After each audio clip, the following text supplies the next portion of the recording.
What's on the docket today? What will we document? St. Patrick's Day is just around the corner. Green food and drinks are popping up everywhere, and soon people will be picking out what green they will wear so they don't get pinched. At least that's the tradition where I'm from. So today, let's create a modern guy ready for a St. Patrick's night out. Let's start doctoring.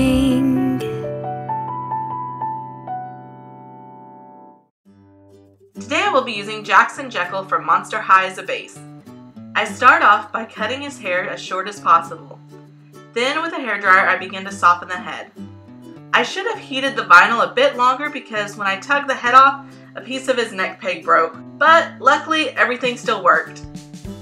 I debated back and forth on keeping his brow ring or to fill in the holes. I decided to give him a new one made of gold painted wire. He needs a bit of gold for St. Patrick's Day.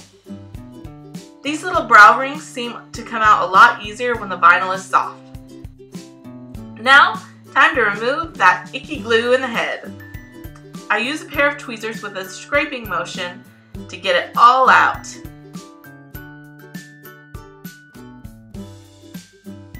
With 100% acetone, say goodbye to the factory paint.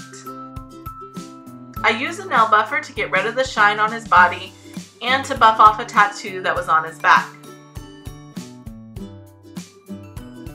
With an X-Acto blade, I carefully scrape off the plastic seams. And once this is done, I give him a quick rinse and dry and seal him with a couple coats of Mr. Super Clear. I've never made clothes for a male Monster High doll, so this was going to be interesting.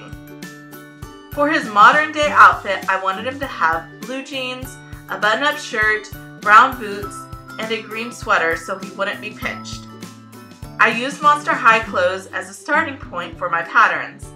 The t-shirt will be modified to make his button-up, and the vest was used for his sweater. For the jeans, I traced my pattern onto some navy fabric and hemmed the leg holes and his waistband first.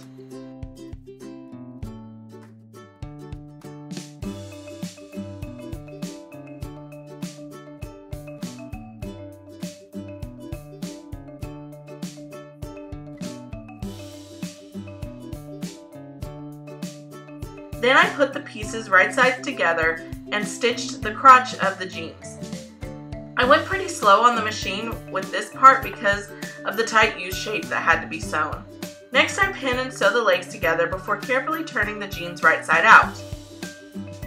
To make the fabric look more like denim, I took a mixture of a little tan, a smidge of blue, and a good dollop of white and dry brushed it directly onto the fabric, applying more to areas like crease lines from sitting and the knees.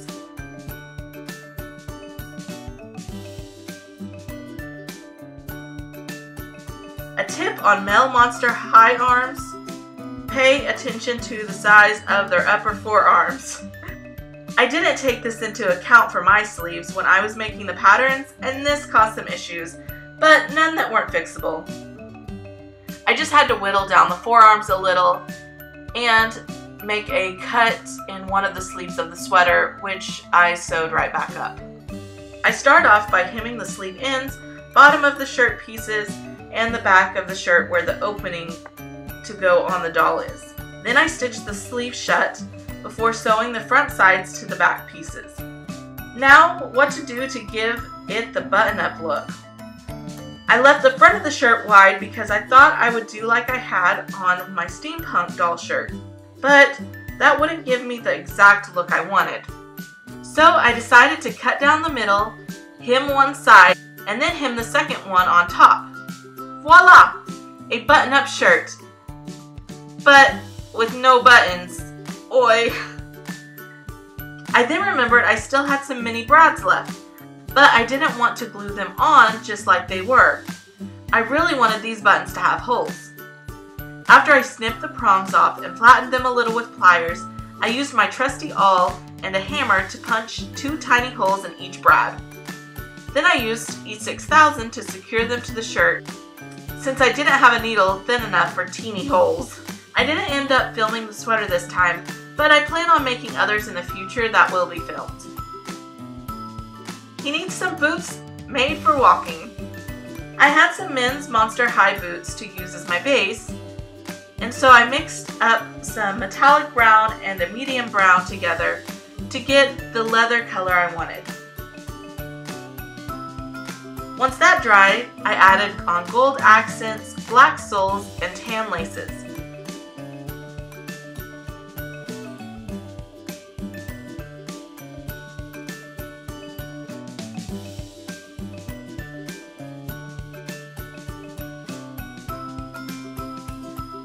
I then sealed the paint with a hard coat sealant. This guy got 3 layers of MSC to start before I began to contour his face with soft pastels.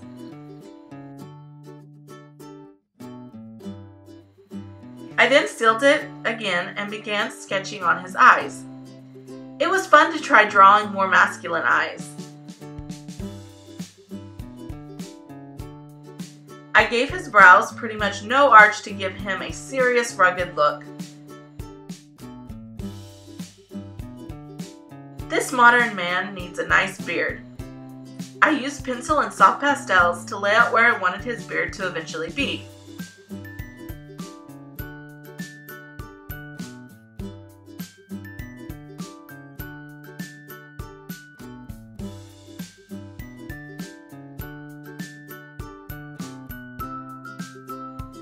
When I draw eyes, I like to keep my pencils sharp and build the layers to deepen my shadows and brighten the highlights.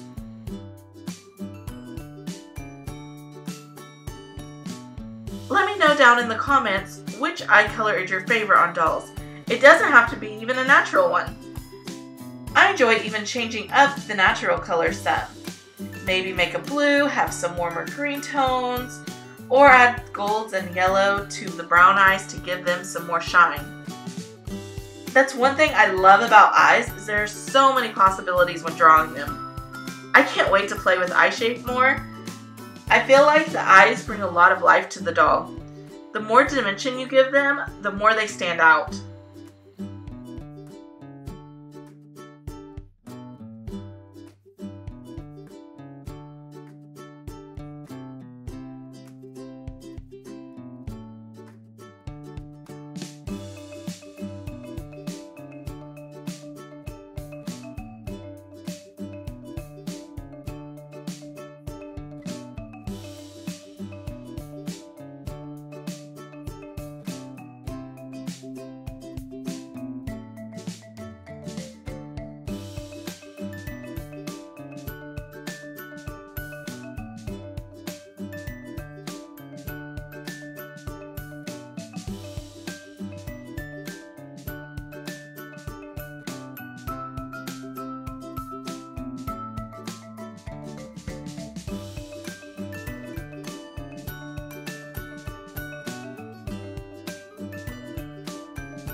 For his eye shines, I went with more of a line instead of dots.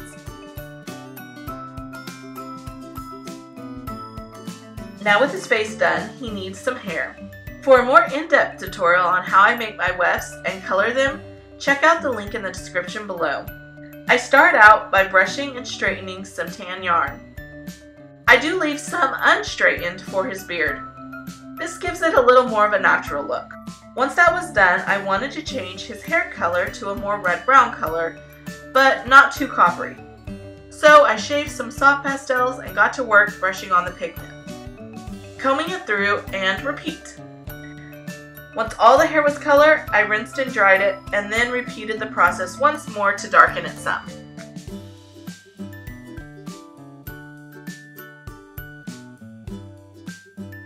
When I got to placing his beard, I was in a little bit of uncharted waters. I've seen beards re-rooted before, but I haven't seen them glued on. But I do remember Catherine from Dollightful gluing hair on top of Jolteon's head in one of her videos. I'll leave a link to that video in the description below.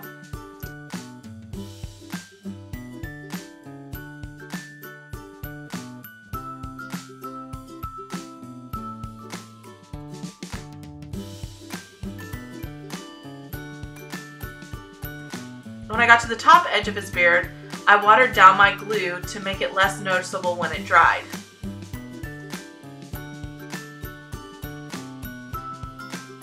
I marked a line on his head so I'd know where to stop on a certain direction of how the hair went. And then I continued gluing down piece by piece.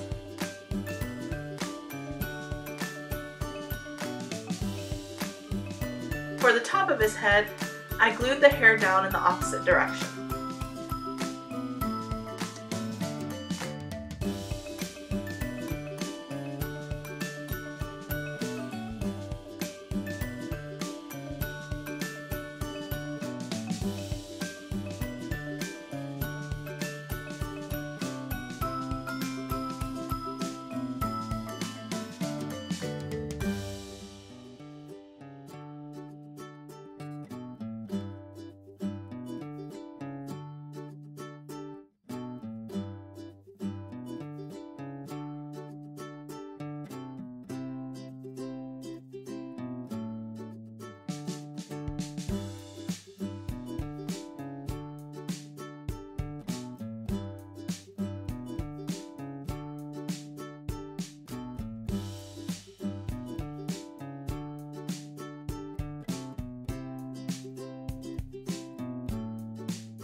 On the last layer of his hair, I used my watered down glue again.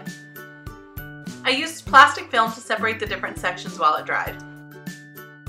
He's looking a little wild, so let's give him a haircut. Instead of starting with scissors, I decided to use a small trimmer.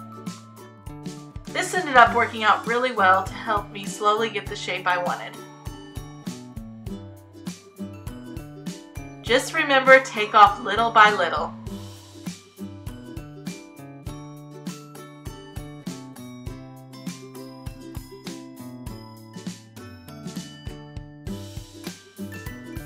To get his mustache short, I went in with a tiny pair of scissors.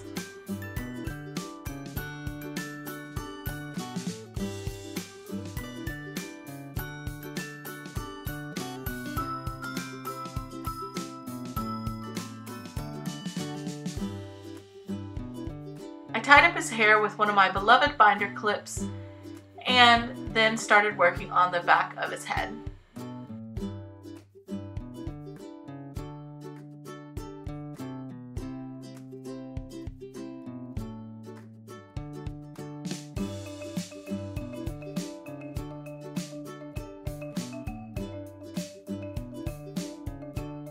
When I was happy with the back, I started working on the top.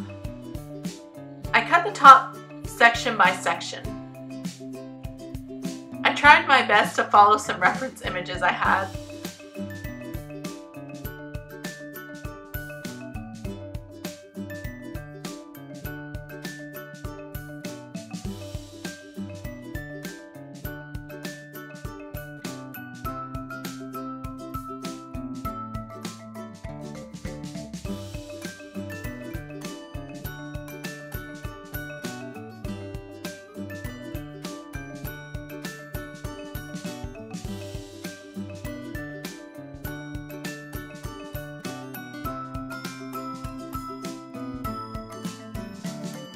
I used a little water and some hairspray to end up styling his hair and set it with some plastic film.